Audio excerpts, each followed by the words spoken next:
I'm terribly sorry. It's not playing for some reason. Okay, so as we work through that process, and I'm sure we're going to get that engagement. If it's the last thing we do, we're going to have our entertainment. I do want to really segue over an esteemed gentleman. I consider him a big brother. I consider him a leader in U.S.-Africa engagement because he is. This is the esteem, and his being here today is proof positive of the esteem to which the Joe Biden campaign holds our community.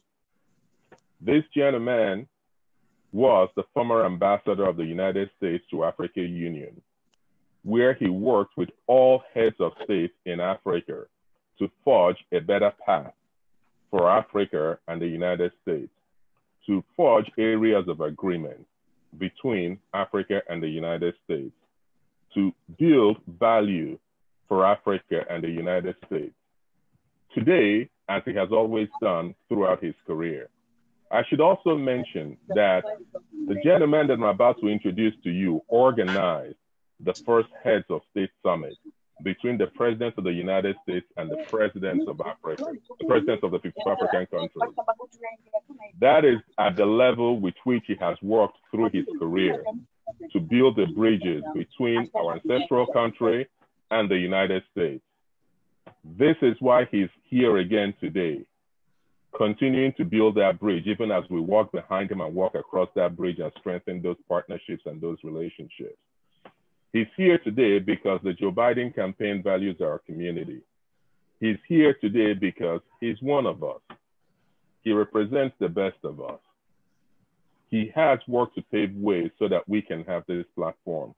And I speak of no other than the very esteemed former United States Ambassador to the African Union, Mr. Michael Battle.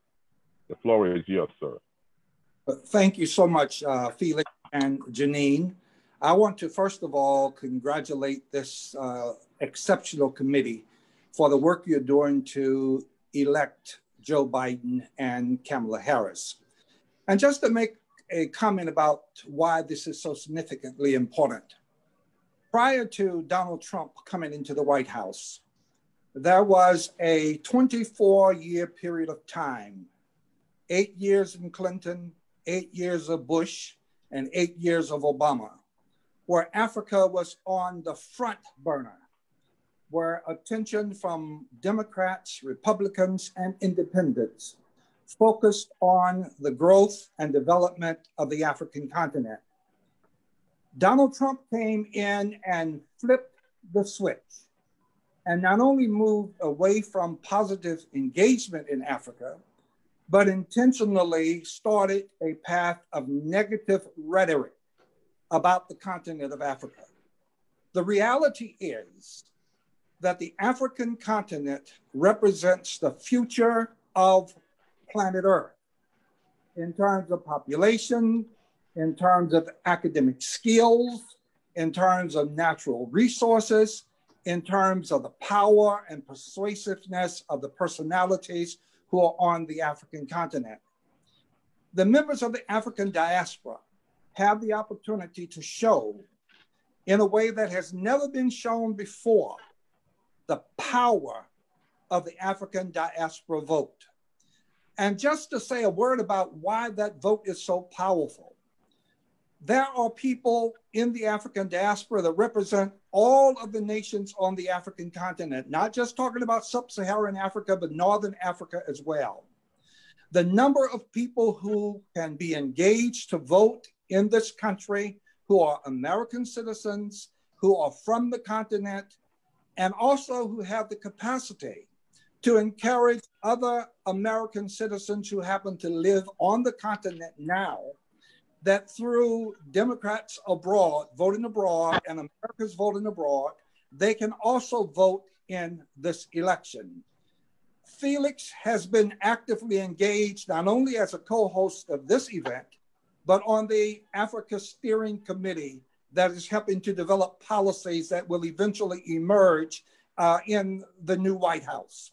Janine and I, several weeks ago, were on TV in Nigeria talking about the importance of why this election is so critically important.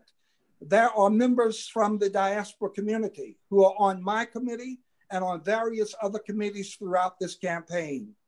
Your vote is taken seriously because the African diaspora is a serious part of the American body politic.